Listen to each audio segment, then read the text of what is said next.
안녕하세요. 축직먹입니다. 다이나믹하고 역동적인 토트넘의 전술이 선수들에게 부담을 주지 않는지 궁금해하시는 분들이 많습니다. 특히 햄스트링 부상이 관련이 많은데요. 저도 비슷한 주제가 궁금하던 차에 디애슬레틱이라는 언론사에서 좋은 글을 발견해서 내용을 소개해드리면서 제 의견도 같이 말씀드려보겠습니다. 햄스트링이란 넓적다리 뒷근육을 말합니다. 허벅지 뒤쪽 근육이라고 보시면 됩니다. 햄스트링 부상의 원인은 뭘까요? 바로 급격한 방향전환과 많은 양의 고속 달리기입니다. 급격하게 방향전환을 하게 되면 신체를 급격하게 버티는데 충분한 종아리와 허리 근육의 힘을 햄스트링이 감당을 못하기 때문이라고 합니다. 즉, 방향전환의 힘을 종아리와 허리 근육은 버티는데 햄스트링은 버티지 못한다는 뜻이죠. 프리미어리그에서 햄스트링 부상이 가장 많이 발생한 팀이 어디일까요? 첫 번째는 크리스탈 팰리스, 2위 그룹은 토트넘, 루턴, 리버풀, 브라이튼이 형성하고 있네요. 기준은 2024년 1월까지의 기준이고 20명 중반대의 선수단 구성에서 6명이란 숫자는 결코 적지 않은 숫자입니다. 토트넘은 1월 기준으로 이미 6회의 햄스트링 부상이 발생했습니다. 시즌이 이제 막 반을 넘긴 시점에 말이죠. 20-21, 21-22 시즌의 전체를 이미 뛰어넘었고 22-23 시즌의 전체와는 이미 타이가 되었습니다. 기록으로만 봐도 다른 시즌에 비해서 햄스트링 부상이 많아졌다는 걸 알 수 있습니다. 1월까지 집계한 결과를 따졌을 때 단순 부상수로 따지면 토트넘은 프리미어리그 내 6위의 부상을 기록했습니다. 하지만 토트넘은 다른 팀들보다 대회수가 적었죠. 그만큼 경기수가 적으므로 부상당할 일도 줄었습니다. 그래서 단순 부상 횟수로 비교하는 건 자세히 들여다보기 어렵습니다. 그래서 1000분당 부상 발생 횟수로 확인했더니 토트넘은 2위로 올라섰습니다. 1000분당 10.1명이 부상당한다고 합니다. 거의 100분당 1명꼴이라는 건데 정규 시간이 90분이라는 걸 감안하면 엄청난 숫자입니다. 토트넘이 이번 시즌 유럽 대항전을 나가지 않았으므로 지난 시즌들보다 경기수가 적었을 것입니다. 그래서 정확한 비교가 어려우므로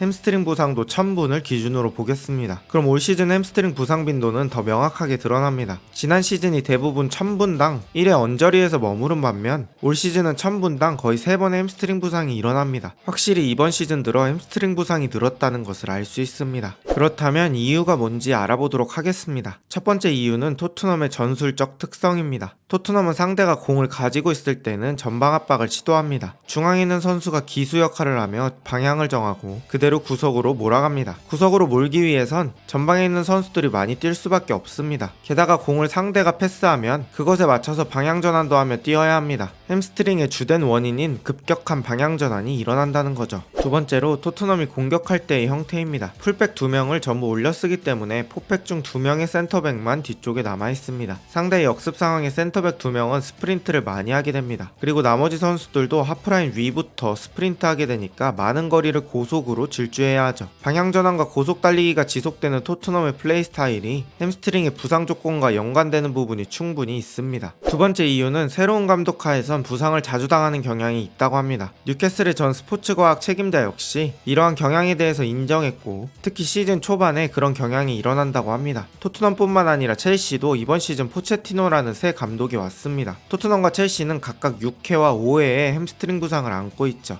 이는 간단합니다. 새로운 감독이 오면 기존의 주전이었던 선수와 후보였던 선수에게 모두 동등한 기회가 주어집니다. 주전들은 주전을 지키려고 할 것이고 후보들은 주전으로 도약하려고 할 것입니다. 이때 좋은 인상을 남기기 위해 극도로 열심히 하게 되는데 이 역시 부상의 증가로 이어질 수 있습니다. 그리고 훈련 방식의 변화도 한몫합니다. 짧게는 1년, 길게는 몇 년간 예전 감독의 훈련 방식에 맞춰 있다가 새로운 훈련 방식에 적응하게 되면서 부상이 발생할 가능성이 높아지는 거죠. 마지막 이유는 포스텍 감독 자체의 스타일입니다. 포스테코글루 감독은 특히 데뷔 시즌에 햄스트링 부상이 자주 발생해왔습니다. 실제로 셀틱 데뷔 시즌은 21-22 시즌 역시 시즌 반 정도 된 12월 중순에 6번의 햄스트링 부상이 있었죠. 공격적인 전술을 주로 사용하는 특성이 있죠. 그리고 포스테코글루는 로테이션이 엄청 많은 감독은 아니기도 합니다. 그렇다면 이를 개선할 수 있는 방법은 뭘까요? 일단 포스테코글루는 두 번째 시즌부터는 햄스트링 문제가 감소되었습니다. 첫 시즌보다는 두 번째 시즌이 당연히 스쿼드에 대한 이해가 늘어나겠죠. 그리고 선수 파악이 되고 믿을만한 선수가 많아지면서 로테이션 폭이 늘어납니다. 그러면서 로테이션을 더해줄 수 있겠죠. 그리고 선수들 역시 적응하면서 훈련 방식에 익숙해집니다. 햄스트링은 일부 연구에 따르면 처음 부상을 당한 후 2주 내에 30%의 비율로 다시 부상을 당한다고 합니다. 즉 부상이 재발하기 쉬운 부위라는 겁니다. 최고의 예방법은 근육 훈련이라고 합니다. 훈련을 하고 회복할 시간이 충분히 있어야 하는데 유럽 대항전에 나가는 팀들이면 경기가 많으므로 충분히 회복할 시간이 없죠. 만약에 토트넘이 다음 시즌 유럽 대항전에 진출하게 된다면 포스테코글루 감독은 한 가지 과제와 한 가지 이점을 얻게 됩니다. 과제는 지금보다 많아질 경기를 대비해서 선수단 관리를 철저히 해야 합니다. 반대로 이점은 선수단에 대한 이해도가 증가하기 때문에 포스텍 축구를 잘 견딜 수 있는 선수를 잘 선발할 수 있게 됩니다. 결국 필요한 건 시간입니다. 포스테코글루는 햄스트링 부상을 2년 차에는 극복했었습니다. 토트넘에서도 그게 가능한지 보는 게 가장 중요할 것 같습니다. 2년 차가 토트넘과 포스테코글루에겐 전술적으로도 선수들 부상 문제로도 감독 개인의 커리어로도 매우 중요한 시기가 될 것 같습니다. 오늘 영상은 여기까지입니다. 비슷한 영상이 궁금하시다면 구독 부탁드립니다. 좋은 하루 되세요.